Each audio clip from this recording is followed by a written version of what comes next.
Hey guys, this is Nate Metzger. I'm the Associate Head Coach and Recruiting Coordinator at Wright State University here in Dayton, Ohio. This was my fourth year, although the baseball season was shortened. This was my fourth year at Wright State.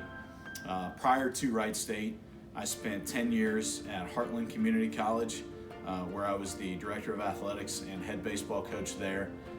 Great experience, enjoyed my time. Have really enjoyed my time the last 4 years at Wright State. I want to share with you guys just a little bit today.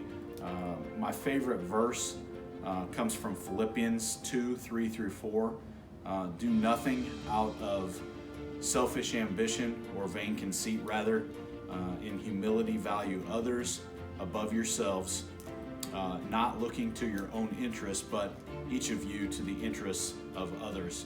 And I love that verse because it just talks so much about us being, unselfish and giving of our time and our efforts to others.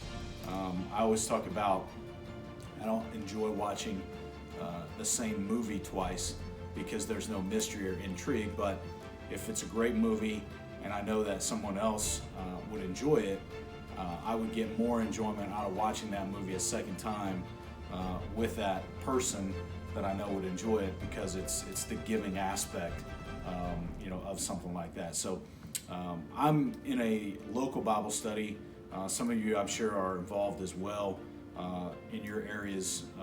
It's called Bible Study Fellowship, or BSF, and BSF is a national or a worldwide Bible study that this year we took a look at Acts and really broke down Acts.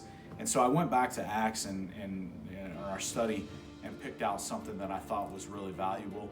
And I want to read from my BSF notes and just kind of share something that was really impactful for me, and I hope will impact you guys the same way. So this was something: has God allowed the unexpected or unexplained in your life? Obviously, what we're all dealing with right now with the pandemic is pretty unexpected and unexplained, but obviously we all go through our trials and tribulations otherwise as well. So this goes on to say, how will you trust Him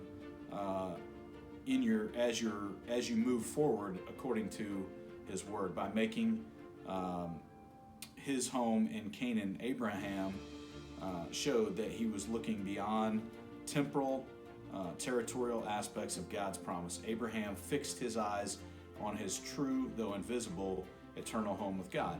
Are you content to love and worship God and try to rejoice in His promises? Will you commit to act in faith that your Heavenly Father is always working for your good?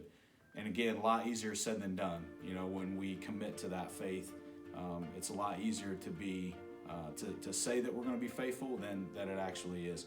But this goes on to say, is it arrogant, foolish, and dangerous to suppose we do not need church leadership and community to remain faithful?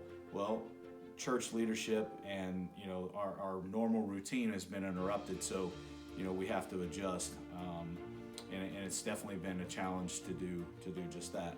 Have you committed yourself to be part of a Christ-centered, Bible teaching and faith-building congregation? If so, how well do you know your leaders? How often do you pray for them, encourage them, and joyfully do what is asked or needed? And I think that's where, even though we're unable to meet as congregations, we're unable to meet as coaches, we've done more and more of the Zoom, just like this. We still need to be prayerful of and for not only our teams, but other coaches. And in this case, it's talking about our church family and our congregation that way.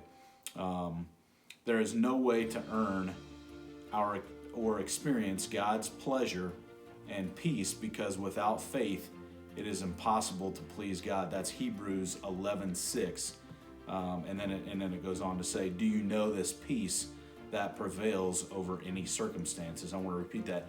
Do you know this peace that prevails over any circumstance? I think that's where our peace as Christians has to prevail in this challenging time. And I would just encourage all of you to reach out, deepen your faith, even though it may be more of a challenge to do it on your own with less contact like we would typically be able to have with each other.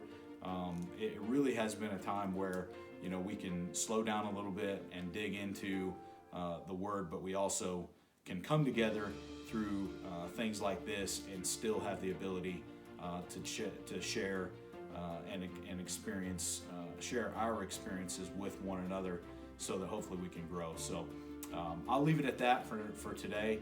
I appreciate your time and certainly the ability to share some of what I've learned and been going throughout this pandemic. But everybody stay safe and God bless. Thanks.